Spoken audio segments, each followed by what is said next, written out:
हमारे इस YouTube channel के सेगमेंट फास्ट न्यूज में आप तमाम का इस्तकबाल है। इस वीडियो में आप देख सकते हैं कम मिनटों में बहुत ज्यादा खबरें। तो आइए शुरू करते हैं वीडियो को और देखते हैं आज की ताजा तरीन खबरें। हैदराबाद में आधा घंटा गाड़ी रखने पर 500 रुपये पार्किंग फीस, केटीआर का वजीर रेलवे को ट्वीट। हैदराबाद के सिकंदराबाद रेलवे स्टेशन में आधा घंटा गाड़ी पार्क करने पर एक रिटायर्ड फौजी से 500 रुपये वसूल किए गए। रिटायर्ड फौजी जयरथ के मुताबिक उन्होंने रेलवे स्टेशन की पार्किंग में आधा घंटा गाड़ी पार्क की थी, जिस पर उनसे 500 रुपये वसूल किए गए। मुतासिरा शख्स ने सवाल किया कि क्या यही विकास है। उन्होंने पार्किंग फीस की रसीद तेलंगाना के वजीर केटीआर को ट्वीट की और वजीर ने इसे वजीर रेलवे को रीट्वीट किया। दुनिया का सबसे पहला एसी हेलमेट हैदराबाद में बनाया गया। हैदराबाद स्टार्टअप ने एक्सपो 2020 दुबई में दुनिया का पहला एसी हेलमेट लॉन्च किया। दुनिया का पहला एसी सेफ्टी हेलमेट जिसे हैदराबाद में कायम टेक्नोलॉजी और सेफ्टी स्टार्टअप जॉर्ज सेफ्टी ने डिजाइन किया है, तेलंगाना के दौरान एक्सपो 2020 दुबई में इंडिया पवेलियन में लॉन्च किया गया।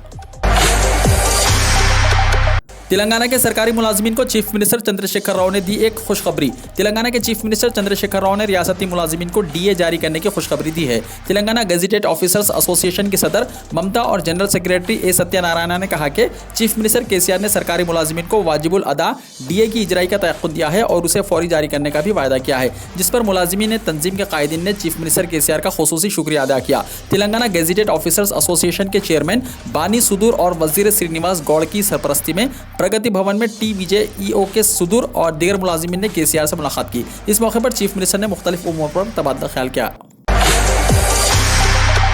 बीजेपी किसान मोर्चे का धरना। किसानों की जानिब से खरीफ के मौसम में उगाई गई काश्त की खरीदारी का मुतालबा करते हुए बीजेपी किसान मोर्चा की जानिब से तेलंगाना के तमाम अजला में मुख्तलिफ मुकामात पर धरने दिए गए। इन एहतजाजियों ने चंद्रशेखर राव ज़ेर क़यादत टीआरएस हुकूमत के खिलाफ नारेबाजी की।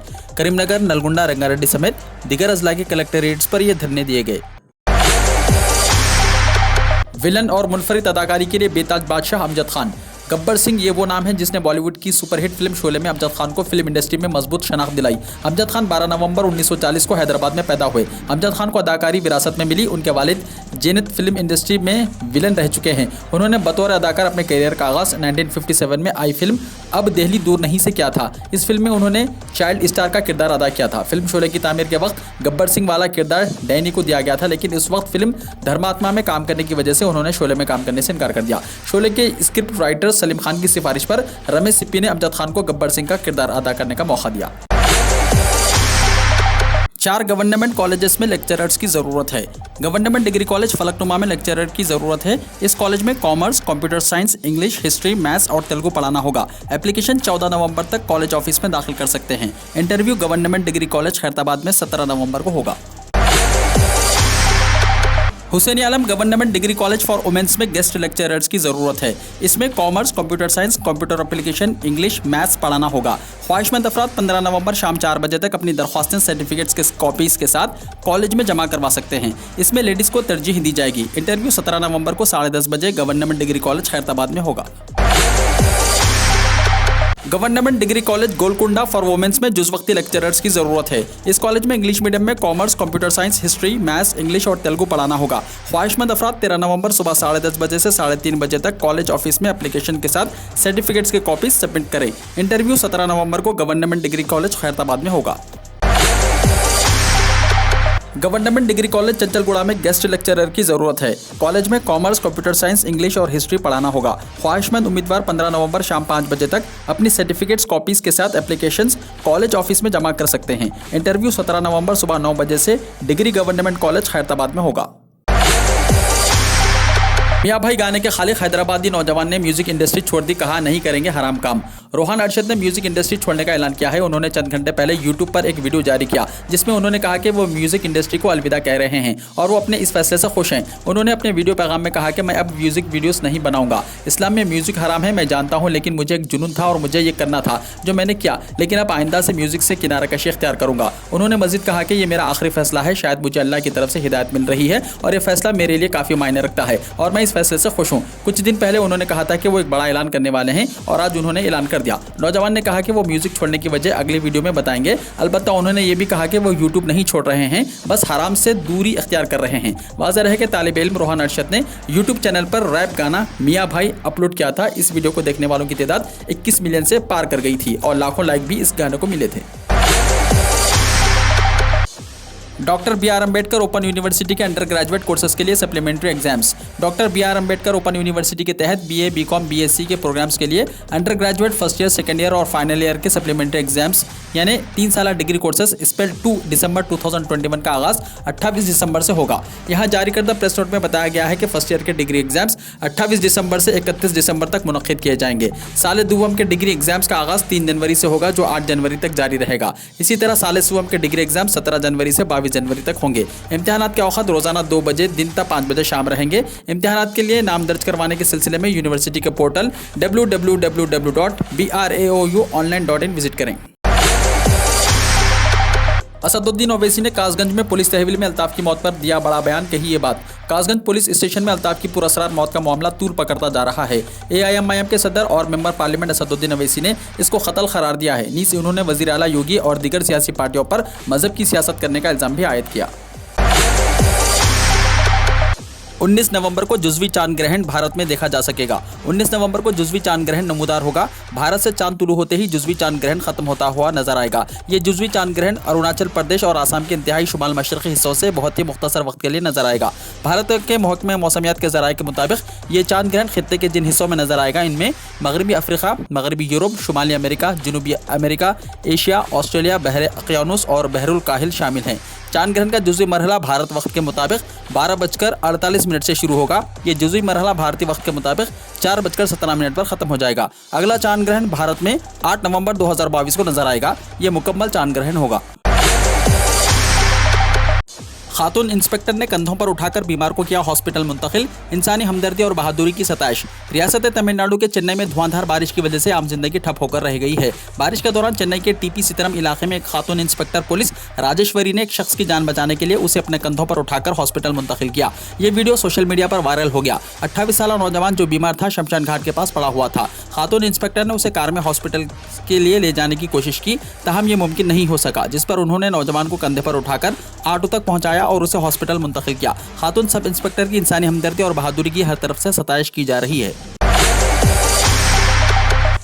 अब भीख की रकम भी डिजिटल तरीके से मांगी जा रही है। कोरोना वायरस की वबा शुरू होने के बाद से मुल्क भर में डिजिटल पेमेंट में काफ़ी इजाफा हुआ। अवाम 10 रुपये की चीज़ की खरीदी पर भी पेटीएम, गूगल पे, फ़ोन पे और स्कैनर के जरिए रकम अदा कर रहे हैं। बाजार में किराना दुकान से लेकर होटल, छोटी मंडी पर भी पेटीएम का स्कैनर या गूगल पे नंबर देखा जा रहा है। यहाँ तक कि फुटपाथ पर चप्पल सीने वाले मोची भी अब डिजिटल तरीके से रकम हासिल कर रहे हैं। मज़े की बात यह है कि अब तेलंगाना और आंध्र प्रदेश के बाज़ इलाकों में डिजिटल तरीके से भीख मांगी जा रही है। 2 तेलुगु रियासतों में दशहरा, दिवाली और उगादी त्योहारों के मौके पर बाज़ भीख मांगने वाले बैल को कपड़े पहनाकर घर घर भीख मांगते फिरते हैं। इस मर्तबा दशहरा और दिवाली के मौके पर दोनों रियासतों में बाज़ मुकामात पर भीख मांगने वाले बैल की पेशानी पर पेटीएम का स्टिकर लगाकर भीख मांगी और अवाम भी बैल की पेशानी पर लगे इस स्कैनर पर QR कोड के जरिए अपने फ़ोन से भीख की रकम अदा की।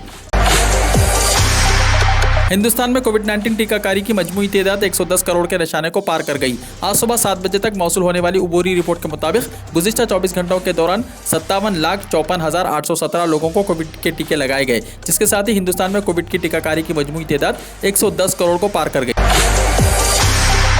जौनपुर के करीब मालगाड़ी की 21 बोगियां उलट गई। Varanasi Sultanpur rail route block. Uttar Pradesh के जिले जौनपुर में जुमेरात की सुबह सुल्तानपुर से मुगलसराय जाने वाली मालगाड़ी की 21 बोगियां श्री कृष्णा नगर बदलापुर रेलवे स्टेशन के नजदीक उदपुर घाटमपुर के करीब उलट गई, जिसकी वजह से जौनपुर वाराणसी रेल रूट पर रेल आमद और रफ्त बंद होने की वजह से इस रूट पर चलने वाली ट्रेनें अपनी जगहों पर खड़ी कर दी गई। सरकारी जराये के मुताबिक मालगाड़ी मुगलसराय से कोयला लाने के लिए सुबह 6:58 पर सुल्तानपुर से रवाना हुई। मालगाड़ी में 59 बोगियां थी। यह मालगाड़ी श्री कृष्ण नगर रेलवे क्रॉसिंग को अबूर करने के बाद सुबह 7:58 पर उदपुर घाटमपुर के करीब पहुंची ही थी कि अचानक कुछ बोगियां पटरी से उतर गईं। ट्रेन की तेज रफ्तारी की वजह से आगे से 16 और पीछे से 21 को छोड़कर बाकी 21 बोगियां उलट गईं। हिंदुस्तान में आलमी वबा कोरोना वायरस के खिलाफ सबसे मौसर मुहिम, सदर जमहूरिया ने कहा। सदर जमहूरिया रामनाथ कोविंद ने आज यहां गवर्नरों और लेफ्टिनेंट गवर्नरों की 91वीं कॉन्फ्रेंस से खिताब करते हुए कहा कि हिंदुस्तान में आलमी वबा कोरोना वायरस के खिलाफ सबसे मौसर मुहिम चलाई गई है। 2 साल के वक्फे के बाद जुमेरात के रोज राष्ट्रपति भवन में मुनक्किदा इस कॉन्फ्रेंस में नायब सदर जमहूरिया एम वेंकैया नायडू, वज़ीर आज़म नरेंद्र मोदी और वज़ीर दाखिला अमित शाह ने भी शिरकत की। कोरोना वायरस की वजह से यह कॉन्फ्रेंस गुज़िश्ता 2 सालों से मुनक्किद नहीं हो सकी थी। इससे पहले गवर्नरों की आखिरी कॉन्फ्रेंस नवंबर 2019 में हुई थी। इडली, डोसा और वड़ा की कीमतों में हुआ इजाफा, जानिए क्यों और कहां। कमर्शियल गैस सिलेंडर्स के साथ साथ पकवान के तेल की कीमतों में इजाफे के सबब रियासत कर्नाटका में इडली और डोसा और वड़ा की कीमतों में इजाफा कर दिया गया है। यूं तो ये रियासत तमिलनाडु और कर्नाटका के अवाम की पसंदीदा डिशें हैं, लेकिन ये मुल्क की दीगर रियासतों में भी नाश्ते में इस्तेमाल किया जाता है। बेंगलुरु के होटलों में इसकी कीमत में 5 से 10 रुपये इजाफा कर दिया गया। रेस्टोरेंट में जहां डोसा 40 से 45 रुपये में मिलता था, अब ये 48 से 50 रुपये तक पहुंच गया है। इडली वड़ा की प्लेट 30 रुपये से बढ़कर 40 रुपये हो गई है। ठेला बंडियों पर भी इसकी कीमत में कम से कम 5 रुपये का इजाफा हो गया है। कर्नाटक रेस्टोरेंट और होटल एसोसिएशन के फैसले के बाद कीमतों में इजाफा हो गया। ताजरीन का कहना है कि गैस सिलेंडर तेल की कीमतों में इजाफे के बाद इन पर यौमिया बोझ में इजाफा हो गया, जिसे देखते हुए कीमतों में इजाफा किया गया है। हालांकि हुकूमत की जानिब से पकवान तेल की कीमतों में कमी की गई है, लेकिन ये कमी बढ़ाई गई कीमतों के मुकाबले में काफ़ी कम है।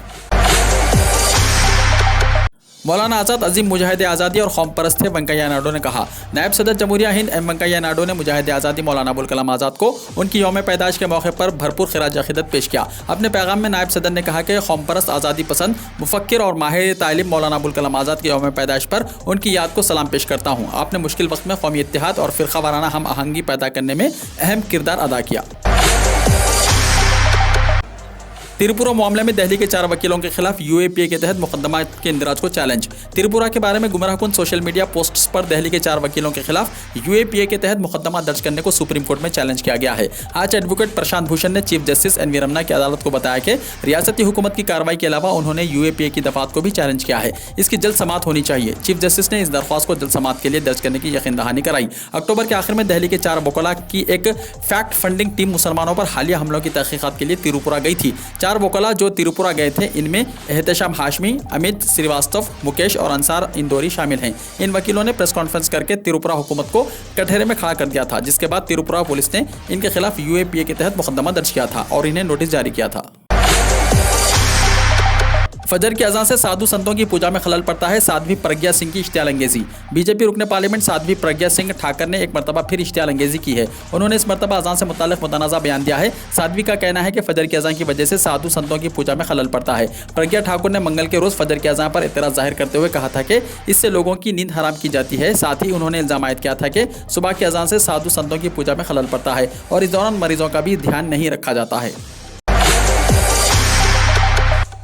1947 में भीख मिली थी, असल आज़ादी 2014 में मिली। कंगना रनावत के मुतनाज़ा बयान पर वरुण गांधी चिरागपा। बॉलीवुड की मशहूर अदाकारा कंगना रनावत लगातार मुतनाज़ा बयान दे रही हैं और बयान भी ऐसे जिसमें हिंदुत्व व शिद्दत पसंदी की झलक साफ दिखाई पड़ती है। ताज़ा बयान उन्होंने मुल्क की आज़ादी के ताल्लुक से दिया है, जिस पर सभी हैरान हैं। उन्होंने एक इंटरव्यू के दौरान कहा कि आज़ादी अगर भीख में मिले तो क्या वो आज़ादी हो सकती है। सावरकर, राय लक्ष्मीबाई, सुभाष चंद्र बोस, उन लोगों की बात करूं तो ये लोग जानते थे कि खून बहेगा, लेकिन ये भी याद रहे कि हिंदुस्तानी का खून ना बहाए। उन्होंने आज़ादी की कीमत चुकाई यकीनन, लेकिन वो आज़ादी नहीं थी, वो भीख थी। जो आज़ादी मिली है वो 2014 में मिली है। कंगना रनावत के इस बयान पर बीजेपी रुकने पार्लियामेंट वरुण गांधी का सख्त रद्दअमल सामने आया है। उन्होंने कंगना पर मुजाहिदीन आज़ादी की बेइज्जती का इल्ज़ाम आयद किया है और कहा कि कंगना की इस सोच को मैं पागलपन कहूँगा या फिर मुल्क से गद्दारी। वरुण गांधी ने इस ताल्लुक से एक ट्वीट किया, जिसमें उन्होंने लिखा कि कभी महात्मा गांधी जी की कुर्बानी और जिद्दोजहद की बेइज्जती, कभी उनके खादिल की इज्जत अफजाई और अब शहीद मंगल पांडे से लेकर रानी लक्ष्मीबाई, भगत सिंह, चंद्रशेखर आज़ाद, नेताजी सुभाष चंद्र बोस और लाखों मुजाहिदीन आज़ादी की कुर्बानियों की बेइज्जती। इस सोच को मैं पागलपन कहूँ या फिर मुल्क से गद्दारी। वज़ीर आज़म नरेंद्र मोदी का मौलाना अबुल कलाम आज़ाद को खिराज। जिद्दोजहद आज़ादी में मौलाना का किरदार मुतासिर कुन। वज़ीर आज़म नरेंद्र मोदी ने मौलाना अबुल कलाम आज़ाद को उनकी यौम पैदाइश पर खिराज अक़ीदत पेश किया। ट्विटर पर जारी एक पैगाम में वज़ीर आज़म ने कहा कि मौलाना आज़ाद एक रहनुमा, मुफक्किर और दानिश्वर थे। जिद्दोजहद आज़ादी में इनका किरदार मुतासिर कुन रहा। वो तालीम के शोबे के बारे में पुरजोश थे और मुआशरे में भाईचारे के लिए काम करते थे। योगी हुकूमत पर बरहम राहुल प्रियंका 10 रुकनी टीम कासगंज भेजी गई। कांग्रेस के साबिक सदर राहुल गांधी और उत्तर प्रदेश की general secretary incharge Priyanka Gandhi Vadra ने जुमेरात को कासगंज में हिरासती कत्ल के वाक़े के सिलसिले में योगी हुकूमत पर हमला करते हुए तफसीली इत्तलात हासिल करने के लिए लीडरों का एक ग्रुप भेजा है। कासगंज में पुलिस हिरासत में अल्ताफ के कत्ल के बाद उत्तर प्रदेश में अमन व अमान की सूरत हाल को इंतहाई संगीन करार देते हुए मिस्टर राहुल गांधी ने पूछा कि क्या उत्तर प्रदेश में इंसानी हुकूक नाम की कोई चीज़ बाकी रह गई है। मोहतरमा वाड्रा ने कहा कि पुलिस हिरासत में होने वाली अमवात के मामले में उत्तर प्रदेश मुल्क में सर्रफहरिस्त है। बीजेपी के दौरे हुकूमत में अमन व अमान की सूरत हाल मुकम्मल तौर पर ख़राब है, यहाँ कोई भी महफूज नहीं है। उन्होंने योगी हुकूमत को उत्तर प्रदेश में ख़वातीन के अदम तहफ़्फ़ुज़ को लेकर भी घेराव किया और कहा कि चाहे वो सेक्रेटेरिएट हो या सड़क हो या कोई और जगह, यूपी में ख़वातीन गैर महफूज हैं। वजीर आला चुनई ने अकाली दल पर जमकर साधा निशाना, ऐवान में हंगामा, हाथापाई की आई नौबत। पंजाब असेंबली सेशन के दौरान बीएसएफ की दायरा इख्तियार पर बात करते हुए वजीर आला चिरंजीत सिंह चुनई ने बीजेपी की मरकजी हुकूमत और शिरोमणि अकाली दल के लिए जारिहाना नजर आए। उन्होंने कहा कि जम्मू एंड कश्मीर से आर्टिकल 370 हटाए जाने के बाद से मरकज की बीजेपी सरकार ने रियासतों के विफाकी ढांचे में मुदाखलत शुरू कर दी है। मरकजी सरकार रियासत के इख्तियारात के खिलाफ वर्जी कर रही है। उन्होंने कहा कि जब आर्टिकल 370 को हटाया गया था तो शिरोमणि अकाली दल मरकजी हुकूमत का हिस्सा थी। चुनई ने इल्जाम लगाया कि आर्टिकल 370 हटाने पर अकाली दल ने एहतजाज नहीं किया और मरकजी हुकूमत ने रियासत के इख्तियारात में मुदाखलत शुरू कर दी है। वजीर आला ने अकाली दल को गद्दार पार्टी करार देते हुए कहा कि पंजाब में आरएसएस और बीजेपी को कोई भी आने नहीं देता, जबकि अकाली दल खुद ही बीजेपी और आरएसएस को पंजाब में लेकर आया है। चुनई ने आरएसएस को पंजाब का सबसे बड़ा दुश्मन भी कहा। गुजरात में बरामद होने वाली मंशियात कहां से आई, तहकीकात होनी चाहिए, संजय रावत ने कहा। वजीर नवाब मलिक को महाविकास अखाड़ी की हिमायत। शिवसेना के तर्जुमान संजय रावत ने कहा कि गुजरात में मंशियात कहां से आ रही हैं, इसकी मुकम्मल तहकीकात की जरूरत है। संजय रावत ने कहा कि यह मसला मुल्क की सलामती से जुड़ा हुआ है, इसे नजरअंदाज नहीं किया जाना चाहिए। इसी तरह अक़लियतों के वजीर नवाब मलिक को वजीर आला उद्धव ठाकरे की मुकम्मल हिमायत हासिल है और वो महाविकास अखाड़ी को बदनाम करने वालों को मुंहतोड़ जवाब देते रहेंगे। संजय रावत ने कहा कि अपोजिशन एसटी मुलाजिमीन को गुमराह कर रही है, रियासती हुकूमत मुलाजिमीन के साथ है। संजय रावत ने जुमेरात को सहाफियों को बताया कि पड़ोसी रियासत गुजरात में 350 किलो मंशियात पकड़ी गई है। कहां से आया, पता लगाना जरूरी है। संजय रावत ने कहा कि बम्बई में 2-1 ग्राम मंशियात पकड़कर बड़े पैमाने पर तशहीर की जा रही थी, लेकिन अब ऐसा लगता है कि मंशियात पाकिस्तान से गुजरात पहुंच रही है और वहां से मुल्क में फैलाई जा रही है, इसलिए इसकी तहकीक जरूरी है। सलमान खुर्शीद पर बीजेपी सख्त, कांग्रेस खामोश। साबिक मरकजी वजीर सलमान खुर्शीद की किताब सनराइजर ओवर अयोध्या में हिंदुत्व पर किए गए तबसरे के लिए भारतीय जनता पार्टी इन्हें कटहरे में खड़ा करने के साथ ही कांग्रेस क़यादत को निशाना बना रही है। जनाब सलमान खुर्शीद की किताब सनराइजर ओवर अयोध्या बुध के रोज मुनक्किदा तकरीब में रिलीज हुई, जिसमें कांग्रेस के सीनियर लीडर पी चिदम्बरम और दिग्विजय सिंह भी मौजूद थे। इस किताब में हिंदुत्व का मुवाजना दहशतगर्द तंजीमों ISIS और बोको हराम से किए जाने पर बीजेपी ने सलमान खुर्शीद की सख्त नुक्ताचीनी करते हुए कहा कि यह हिंदुत्व की तौहीन है और इससे हिंदुस्तान की रूह को ठेस पहुंचती है। इस बार में बीजेपी ने अपने ऑफिशियल हैंडल पर ट्वीट करते हुए कहा कि कांग्रेस पार्टी मकड़ी की मानंद हिंदुओं के खिलाफ नफरत का जाल बुन रही है और इस पार्टी की हुकूमत आज़ादी के बाद 55 साल तक मुल्क में रही, लेकिन उन्होंने सिर्फ फिरकावाराना सियासत की है। बीजेपी के तर्जुमान गोरू भाटिया ने इस किताब के बहाने कांग्रेस सदर सोनिया गांधी, साबिक सदर राहुल गांधी और पार्टी की उत्तर प्रदेश के इंचार्ज प्रियंका गांधी को निशाना बनाया। उन्होंने कहा कि यह सिर्फ सलमान खुर्शीद या कांग्रेस के कुछ लीडरों का मौक़िफ़ नहीं है, बल्कि यह कांग्रेस पार्टी का नजरिया है। इंडोनेशिया में जलजले के झटके, जलजले की शिद्दत 6.1। जुमेरात को सुबह इंडोनेशिया के मशरकी सूबे पापा बारात में जलजले के शदीद झटके महसूस किए गए। रेक्टर स्केल पर जलजले की शिद्दत 6.1 रिकॉर्ड की गई। जलजले का मरकज केफनाई जिले में 115 किलोमीटर की गहराई और सतह समंदर से 14 किलोमीटर नीचे था। महकमे मौसमियात और जियोफिजिक्स की जानिब से सुनामी की कोई वार्निंग जारी नहीं की गई है। जर्मनी में कोरोना इन्फेक्शन की डेली तादाद 50,000 से जायद। जर्मनी को इन दिनों कोरोना वायरस की चौथी लहर की शिद्दत का सामना है। हर रोज इस वबा की लपेट में आने वाले अफराद की तादाद बढ़ती जा रही है। जर्मनी में कोरोना वायरस की यौमिया तादाद में बहुत तेजी से रफ्तारी के साथ इजाफा देखा गया। मुतअद्दिद अमराज पर निगाह रखने वाले इदारे रॉबर्ट कोख इंस्टीट्यूट के मुताबिक गुज़िश्ता 24 घंटों के दौरान 50,196 मरीजों का इंदराज किया गया है, जिनमें वायरस से फैली बीमारी कोविड-19 की तशखीस हुई। कीमतों में होशरुबा इजाफा, महंगाई का 30 साला रिकॉर्ड टूट गया। अमेरिका में महंगाई का 30 साला रिकॉर्ड टूट गया और अशिया खुर्दनोश की कीमतों में होशरुबा इजाफा हो गया है। महकमा मेहनत के इदाद-ओ-शुमार के मुताबिक अमेरिकी कंज्यूमर प्राइस इंडेक्स अक्टूबर में खत्म होने वाले 12 महीनों में 6.2% बढ़ गया, जो तेल, गाड़ियों और मकानात की कीमतों में इजाफे की 30 साल की बुलंद तरीन सतह है। अमेरिकी लेबर डिपार्टमेंट की जारी करदा इदाद-ओ-शुमार पर माहिरीन भी हैरान हैं। दूसरी जानिब अमेरिकी सदर जो बाइडन ने महंगाई के खिलाफ जंग को अव्वलिन तरजीह करार देते हुए कहा कि महंगाई में इजाफा आर्जी साबित होगा। फेसबुक मुआशरे को ख़राब कर रहा है। अमेरिका की आबादी के 3/4 से ज़्यादा अफराद का ख्याल है कि फेसबुक मुआशरे को ख़राब कर रहा है। अमेरिकी टीवी सर्वे के मुताबिक 76% अमेरिकियों ने कहा कि फेसबुक की वजह से लोग साजिशी नज़रियात पर यकीन करने लगे हैं। सर्वे में कहा गया है कि 50% अमेरिकियों का ख्याल है कि हुकूमत को फेसबुक की रेगुलेशन बढ़ाना चाहिए। वीडियो को लाइक, शेयर कीजिए और हमारे इस YouTube चैनल को सब्सक्राइब करते हुए इसके बेल आइकॉन को भी प्रेस कर लीजिए, ताकि ऐसी ही ताज़ा तरीन खबरें आइंदा भी आपको मिलती रहें।